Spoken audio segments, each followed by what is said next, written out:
On the morning of September 5th, I set off just before dawn and headed north on the Stewart-Cassiar Highway.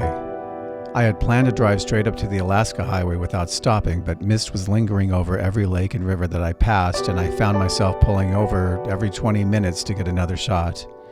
What I expected to be a 250-kilometer unremarkable drive through the Yukon turned out to be one of the most beautiful stretches of highway of my entire trip.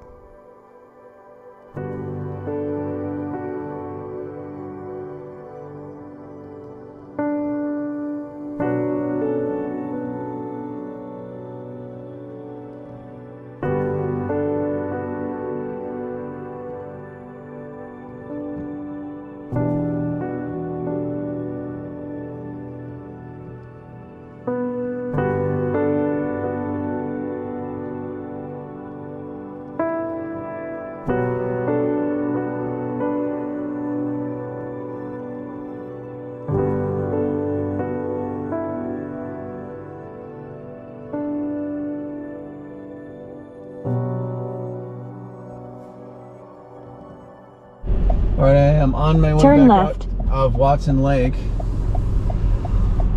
Man, so sketchy. For 96 miles, continue straight. So I finally found some gas. All these little gas pumps are exactly the same out here. There's no information on what it is. There's, I guess that's more gas over there, but barely. Here's that little license plate thing. I saw Kara and Nate or somebody did that little license plate garden whatever thing. So that's there. And I am now officially on the Alaska Highway heading towards Alaska. I punched in Carcross.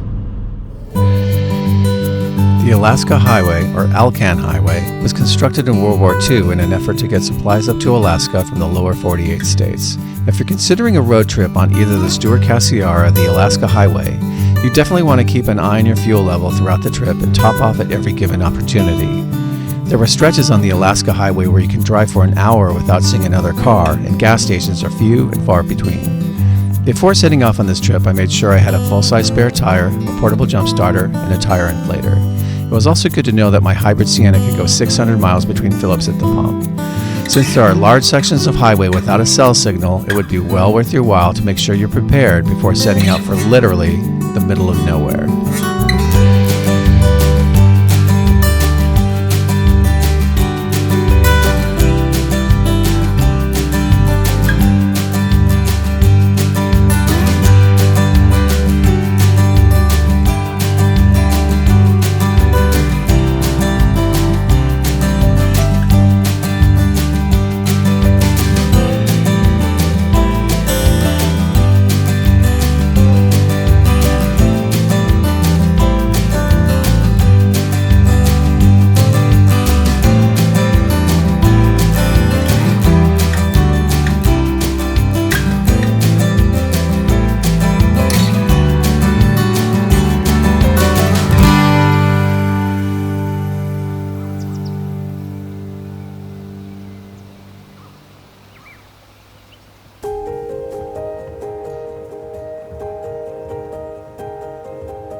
I reached the town of Carcross by mid-afternoon, but I stayed for less than an hour. After checking my apps, I could see that the KP index was still around a 4 for that night, and that the town of Whitehorse was just at the bottom of the active area for the Aurora. I decided to drive north another 2 hours to scout out the area around Whitehorse before nightfall.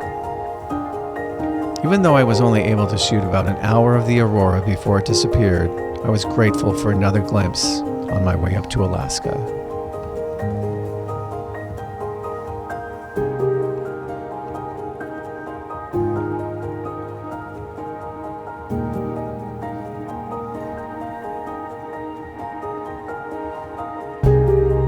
On the following morning, I set off early from a campground in Whitehorse and headed for the Alaska-Canadian border. I'd been driving for about an hour when the sun rose and caught some early morning mist over the roadway, turning everything gold for several miles in all directions.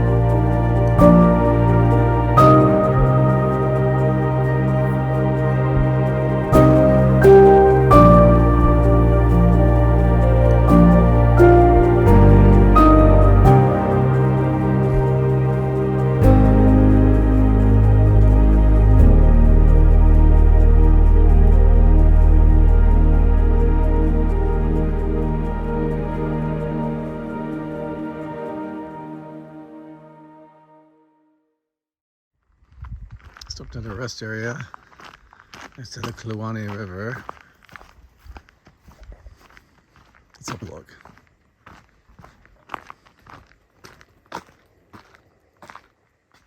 Interesting bird. A little interesting bird. It's very crisp. Probably low 40, high 30s still. Freezing my butt off.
Over here, we got this cloud just unloading over here.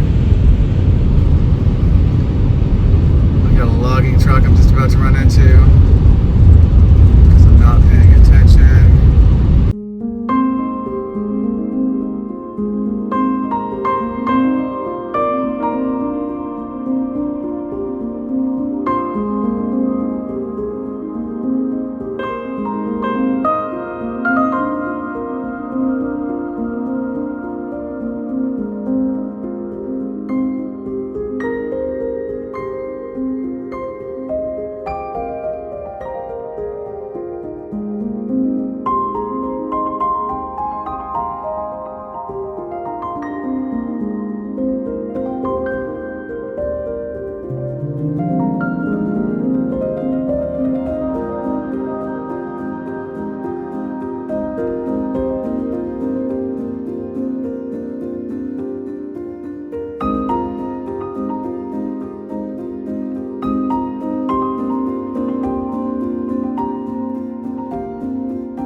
left my sketchy bed and breakfast. No, Airbnb, whatever. Just a little while ago, left there just before noon, and it's now 12:40. Going to Homer today.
Nothing mountains. Oh, that looks wonderful right across.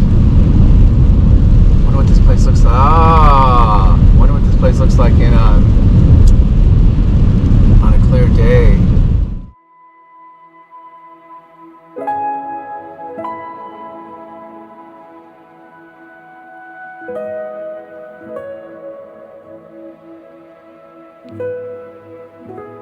After renting a cabin with a view of the bay, I decided to spend another night to give myself more of a chance to explore the small town of Homer before setting off for Denali.